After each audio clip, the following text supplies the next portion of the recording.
Huli sa iba't ibang lugar sa bansa ang ilang itinuturong sangkot sa bentahan ng iligal na droga.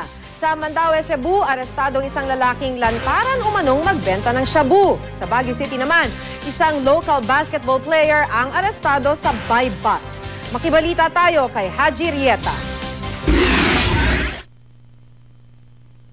Player ng isang basketball team sa Baguio City ang 21 anyos na si John Anthony Rosal. Pero sabi ng Philippine Drug Enforcement Agency Baguio City, isa siya sa mga umano'y nagtutulak ng shabu sa lungsod.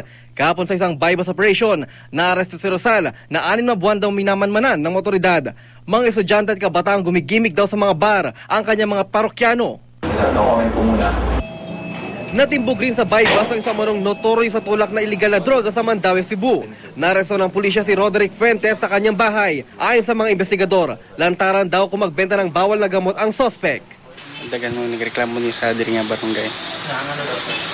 Kay diri lang sila pindahan mamaligya. Dagan nagreklamo.